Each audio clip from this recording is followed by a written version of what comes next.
After the panic and confusion caused by the powerful earthquake on Monday, many survivors are now facing its emotional and psychological toll. One expert says acknowledging that fear is the first step toward recovery. News 5's JC Cosico has this story.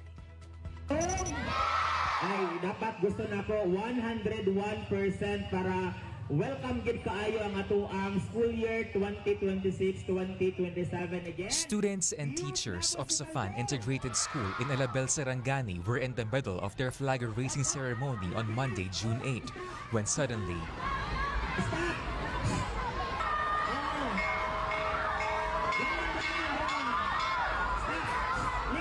kids went running, scrambling for safety.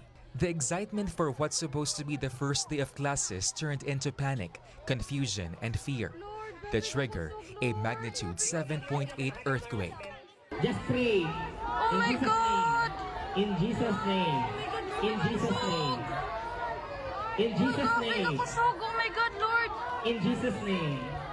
Video uploader and school teacher Zaina Batikan says it was her first time to experience a quake of such intensity. Tapos yung galaw ng lupa is parang nararamdaman mo yung ganun po. And pas niya po talaga na hindi ka po makatayo, na parang out of balance ka po talaga kapag nakatayo ka po. Actually po may mga bata nga po kaming nawalan po ng malay kasi sa sobrang hilo po. While no one was hurt when the quake ceased, it left fear and trauma to Zaina and their students. Yung iba po, ang liliit pa po ang liliit. Tapos, nataranta din po kasi sila. Hindi good thing po kasi is andun yung school head po namin. Napaka-calm niya and nililid niya po kami kung ano pong gagawin. Kasi nag-rattle na po yung lahat Alam niyo po yung takot pa rin na kapag may konting galaw lang, akala mo lindol na agad, nangangatog pa rin yung tuhod mo, yung kalamnan mo parang hindi mo ma-explain. Classes in Alabel town are now suspended until further notice. For experts, this experience cannot be easily dismissed and forgotten. The mere fact na merong overwhelming experience, ang mangyayari doon is that matitrigger yung isip mo na since nangyari siya noon, pwede siyang maulit muli. We don't like situations where we are not in control. What's important at any point is to be able to cope and recover from the fear that arose from traumatic incidents. De Jesus says people should not keep the fear to themselves.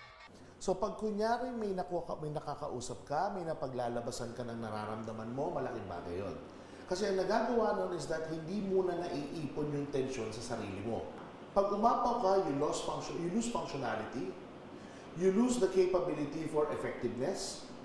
Pwedeng umabot sa puntong yun, wala kang matinong tulog, wala kang matinong appetite, hirap kang gawin yung mga bagay na dati nagagawa mo naman ng tama.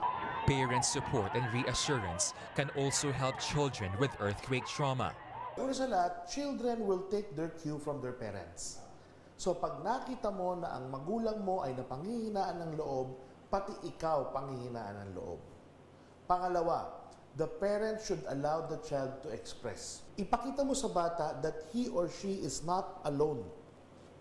Kasi ang nangyayari doon, the only time that the child feels powerless is kapag mag-isa siya. How about parents also experiencing fear? Hindi ka makakaiyak sa harapan ng anak mo kasi ayaw mo maging mahina yung anak mo. So pag tapos ka na sa anak mo, dun ka naman ngayon sumangguni sa kapwa mo adult. Kayo-kayo naman ang magdadamayan. But once fear crosses the line and begins to disrupt one's daily routine, De Jesus says it's important to seek professional support. Anchoring oneself to reality will also help deal with earthquake trauma. At the end of every day, you recognize that you have survived. One day na naman na natapos natin, another day na na-survive natin, lumalakas ngayon yung loob mo. We need to fight the anxiety with reality. So you need to always tell the person, look at yourself now. Look at what has happened to you. Maayos ka pa rin, matatag ka pa din. For News 5, JC Cosico, we are One News.